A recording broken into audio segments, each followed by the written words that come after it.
बिस्मिल्लाहिर्रहमानिर्रहीम। अस्सलाम वालेकुम। फ़ुर्सत मिली फिर हाज़िर खिदमत हूँ। Canada, USA, north America, England और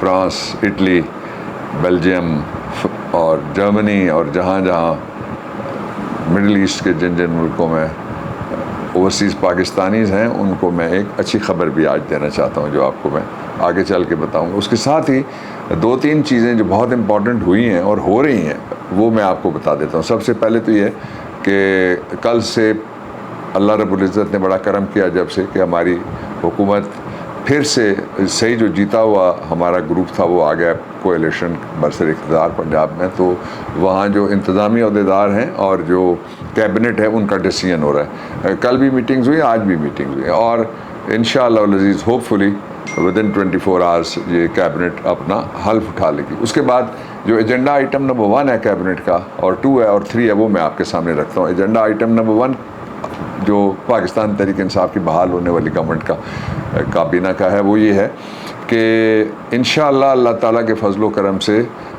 हम सबसे पहले जो लोगों के रिलीफ वाले काम थे वो सारे के सारे हम बहाल करने लगे। उनमें से एक सब से पहले मैं बताना चाहता हूँ कि सेहत कार्ड है जो 10 लाख रुपए से लेकर 12 लाख रुपए तक फी ख़ानदान दिया गया था, मुफ्त था। ये दुनिया के किसी मुल्क में 100% कवरेज किसी जगह भी नहीं है। पाकिस्तान में हमने सारी जगह 100% आज़ाद कश्मीर, GB और KP और पंजाब में कर दिया था और बलूचिस्तान में भी कर दिया। सिंध की गवर्नमेंट ने कहा था कि हमें नहीं चाहिए और वो कहते हैं जी हम तो बहुत सहूलतें देते हैं, यहाँ मुल्क से बाहर से लोग इलाज कराने आते हैं। इस पर आप अगर को पता है कौन कौन कराने आता है तो कमेंट कर दीजिएगा। कोई अमेरिका में बैठा हुआ पाकिस्तानी करे, इंग्लैंड वाला करे, कनाडा वाला करे, मैं दूर के मुल्कों के दूर देश के नाम ले रहा हूँ, या मिडल ईस्ट वाला करे। दूसरा ये है कि हम यही इकॉनमी थी और यही हालात थे। अब तो इन्होंने बर्बाद कर दिया ना सारा कुछ। इस वक्त पाकिस्तान की जो रेपुटेशन है वो ज़मीन पे गिर गई। आलमी तौर पे कोई टैडी पैसा देने के लिए तैयार नहीं है। पाकिस्तान की मैशत ज़मीन पे गिर गई और पाकिस्तान का रुपया नाली में जाके पड़ा है और जो कीमतें हैं वो आसमान पे चली गई। पेट्रोल सारी दुनिया में सस्ता है, पाकिस्तान में सबसे महंगा है और हर खाने की चीज़, पीने की चीज़ रोज़ाना की बुनियाद के ऊपर उसमें कीमत में इजाफा हो रहा है। और डॉलर की कीमत सुन के आप हैरान हो जाएंगे। मैं परेशान आपको नहीं करना चाहता, आप जानते हैं मैं क्या नहीं कह रहा। तो जो पहला एजेंडा आइटम रिलीफ वाला है, मैं उस पर मैंने पहली चीज़ आपको बताई कि सेहत कार्ड बहाल होगा। उसके साथ ही लंगर खाने जो गरीब लोग खाना नहीं खा सकते उनके लिए बाइज़्ज़त मिलता था, जहाँ पे इमरान ख़ुद खाते थे, काबीना के लोगों को कहते थे जाके खाया लोगों ने, वो बहाल हो रहे हैं। और तीसरा जो पनाह घर हैं वो भी बहाल हो रहे हैं इंशाअल्लाह अज़ीज़। उसके साथ ही 450 अरब से ज़्यादा जो मुख्तलिफ़ स्कीमें थी और आखिरी जो आ रही थी वो राशन कार्ड की के सीधा आपको दुकान पे पैसे मिलेंगे और जाके आपको जो कीमतें आप देंगे उनमें से कितनी कमी मिलेगी, वो स्कीम भी हम इंशाअल्लाह दोबारा शुरू करेंगे।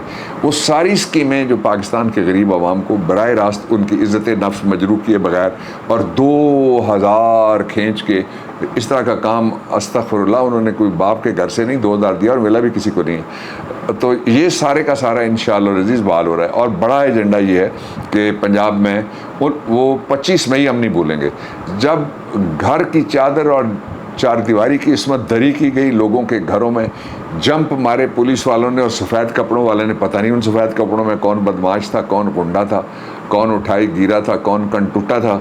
वो सारे के सारे कानून के दायरे में आएंगे और उसके साथ ही लोगों के ऊपर जो बाकायदा जंगों में मुखालिफ फ़ौजों और जो सबवर्शन या टेररिज्म करते हैं उनको कंटेन करने के लिए जो गैस इस्तेमाल होती है, नर्व गैस, वो पाकिस्तान में जिस सारी दुनिया के अंदर उस पर इस्तेमाल पे पाबंदी है। सिविलियंस के ख़िलाफ़ तो सोचा भी नहीं जा सकता, वो हुई है। और उसके साथ ही झूठे पर्चे दर्ज किए गए हज़ारों की तादाद में और 2500 से ज़्यादा लोगों को तो हमने मुख्तलिफ़ जगह से रिलीज़ करवाया और बेशुमार लोग अभी भी उनकी ज़मानतें चल रही हैं। आपने सुना कि लाहौर में हमारे एक लीडर की कैंसिल कर दी गई और बाकी ज़मानतें जो है वो भी चल रही हैं।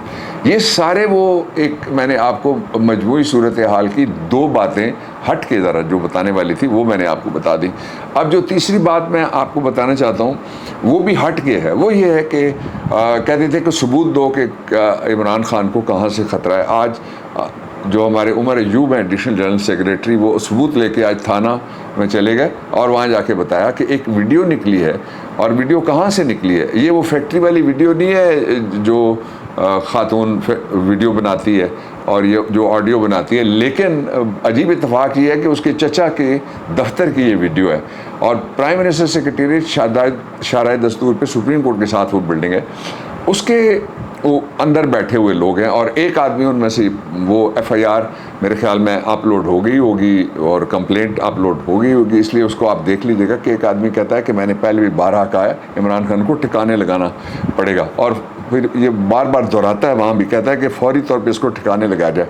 ठिकाने अल्लाह माफ़ करे, सबकी खैर होनी चाहिए, लेकिन ठिकाने मुजरिम दो या डकैती का माल मुजरिम ठिकाने लगाते हैं या किसी को मार के उसकी लाश को ठिकाने लगाते हैं। ज़िंदा आदमी को ठिकाने लगाना ये उसके लिए लफ्ज़ इस्तेमाल नहीं होता। एक दूसरा ये है कि एक आदमी है वो सबको कह रहा है कि मैंने बार बार आपसे कहा है, तो इसका मतलब ये है कि ये जो प्लॉट है सीधा सीधा इंटेंशन टू किल का ये प्लॉट है और ये मिसचीफ का प्लॉट है, ये जान लेने का है। जान लेने के बाद फिर बॉडी डिस्पोज ऑफ करने का भी इसमें लफ्ज़ आता है कि वो ठिकाना लगाना है मैंने। तो ये सारा का सारा जो प्लान है इसके कुछ और किरदार हैं, लेकिन जो उमर अयूब साहब ने दुरुस्त किया कि एक का नाम लिखा है जो ऐलान कर रहा है और बाकी के बारे में कहा कि इसके जो सहूलतकार हैं या इसके अमराई मुलज़िम हैं या साजिश में जो शरीक लोग हैं इस मुजरिमाना साजिश में, उनको पकड़ के उनको कानून के हवाले किया जाए। और ये पर्चा होना है, अगर थाने वाले लैतो लाल करेंगे तो हम सेशन जज के पास चले जाएंगे और कानून का रास्ता खोले। ये FIR इंशाअल्लाह लजीज़ होनी है, इसलिए कि पहले ही जो बेशुमार दूसरे खदशात थे, अब प्राइम मिनिस्टर सेक्रेटेरिएट से जहाँ सारे के सारे लोग बैठे हुए हैं जो उसकी काबीना के हैं, तो वहाँ पे ये गुफ्तगू हो रही है और काबीना के आम लोगों के अलावा वहाँ पे सारे पार्लियामेंट्री लीडर जो इस वक्त गवर्नमेंट में हैं वो सारे भी वहाँ पे मौजूद हैं। मैं एक और बात की तरफ आपकी तवज्जो चाहता हूँ और वो ये है कि इस वक्त जो हुकूमत है पाकिस्तान की, उसका जो वज़ीर-ए-आज़म है वो गोलड़ा मोड़ से लेके बाराकाऊ मोड़ तक 7 किलोमीटर के एरिए में उसकी हुकूमत है। पंजाब में उसकी हुकूमत नहीं है, जो फैज़ाबाद से शुरू हो जाता है, जो बाराकाऊ के आगे वो भी इधर भी पंजाब है, ईस्ट की तरफ, वेस्ट की तरफ भी तरनौल से पहले पंजाब है, जो तरनौल के साथ साथ पिछला इलाका है वो पंजाब है। और ये तरनौल वगैरह और संगजानी वगैरह जो है वो इधर इस्लामाबाद में आते हैं और उसके साथ ही KP लग जाता है। तो इसलिए ये दुनिया की वाहिद हुकूमत है जिसकी कोई नुमाइंदगी किसी जगह नहीं है। अब आप मरकज़ में अगर देखेंगे तो आपको पता लगेगा कि शहबाज शरीफ के पास अक्सरियत नहीं है, अक्सरियत बल्ले के पास है, PTI के पास है, इमरान खान के पास है। और कितना बड़ा अलमिया है कि इमरान खान को बाहर खड़ा करके इस अक़लियत को मुसल्लत किया गया, साइफ़र के ज़रिए, नवाजिश के ज़रिए, मुदाखलत के ज़रिए और साजिश के ज़रिए से। अब मैं दो बातें आपको और बड़ी इम्पॉर्टेंट हैं जो मैं आपके सामने रखना चाहता हूँ। दो बातें, उनमें से सबसे इम्पॉर्टेंट बात यह है कि जो बैरून मुल्क मुकीम पाकिस्तानी, मैंने कहा था कनाडा, अमेरिका, बरतानिया, Europe, Germany, middle east, Saudi Arabia, Kuwait, Bahrain और दुबई वगैरह, तो उनको मैं बताना चाहता हूँ कि आपके हवाले से जो कानून हमने बनाया था कि आपको वोट का हक, अगले इलेक्शन में इंशाल्लाह आपको वोट का हक मिलेगा। मैं वो किसकी बुनियाद पे कहता हूँ वो बात भी मैं खोल के आपके सामने रखता हूँ। तो हम अदालत में चले गए हैं और वो पिटीशन फाइल हो गई है। फ़र्ज़ करें कि अदालत से हमें रिलीफ नहीं मिलता, उम्मीद तो है कि मिलना चाहिए, इसलिए कि अदालत ने 2014 में कहा, फिर 2014 में 2 दफ़ा फैसले दिए कि उनको राय दही का हक मिलना चाहिए। हक ये नहीं है कि आप पाकिस्तान आके वोट डालें। एक आदमी आजकल 4 लाख रुपए का, 3 लाख रुपए का टिकट कहीं से लेता है, वो पाकिस्तान आएगा, अगर 7 उसके वोट हैं तो 6 तो ज़ाया हो गए ना। तो इसलिए सारी दुनिया की बैंकिंग आप करते हैं, एयर टिकटिंग आप करते हैं, आप गुफ्तगुएँ करते हैं। आज सुप्रीम जुडिशल काउंसिल में जजेस को लगाने का जो इजलास हुआ, उसमें जो सीनियर प्यूनी जज यानी next to the chief justice हैं, जो इनकमिंग चीफ जस्टिस हैं या चीफ जस्टिस इन वेटिंग हैं, जस्टिस काजी फायज़ ईसा साहब, उन्होंने और अटॉर्नी जनरल ने बैरून मुल्क बैठ के आज वो इजलास में शरीक हुए। तो ये इतने सारे काम तो हो सकते हैं और हमारी गुफ्तगुएँ भी हो सकती हैं, व्हाट्सएप भी हो सकते हैं, वोट नहीं हो सकता। ये क्या बात हुई? तो इसलिए एक मैंने पहलू ये बताया इसका। और दूसरा पहलू ये है कि अगर ना हुआ, अदालत से फ़र्ज़ करें सारी सूरत हाल में, आप उम्मीद 99.9% मुझे उम्मीद है कि रिलीफ होगा। फिर 17 में भी जजमेंट है, 18 में भी जजमेंट है सुप्रीम कोर्ट ऑफ पाकिस्तान की। अगर नहीं होता तो फिर जो हुकूमत इसके बाद आनी है वो हुकूमत है PTI की, वो फौरी तौर पे आएगी इंशाअल्लाह। रिज़ा बहुत लंबा अरसा नहीं है, तो हम आते ही अब पहला ऑर्डिनेंस जो मैं तजवीज़ करूँगा गवर्नमेंट को वो ये होगा कि बैरून मुल्क मुकीम पाकिस्तानियों को कनाडा, अमेरिका, बरतानिया, जर्मनी, फ्रांस से लेके सऊदी अरब, कुवैत, बहरीन और दुबई तक सारी जगह पे बैरून मुल्क मुकीम पाकिस्तानियों को राइट ऑफ वोट दिया जाए। पाकिस्तान को नाकाबिले यकीन तौर पे ऐसी जगह पे पहुंचा दिया गया है जहां से खींच के लाना पड़ेगा। कुछ के पसीने निकल रहे हैं और कुछ के पैसे बाहर निकल रहे हैं, उबल रहे हैं। आज भी वापस ही इसीलिए आए थे कि जो बचा के पहले वहाँ लेके गए थे, उसके बाद जो बचा था वो लुटाने के लिए आए हैं। और वैसे भी जो इसके कल की उछल कूद थी, जिसकी कमर में बहुत दर्द होता है जो ये अपोजिशन में जाता है, वो इस दफ़ा आखिरी गीत सुनाने के लिए आए हैं। पाकिस्तान जिंदाबाद।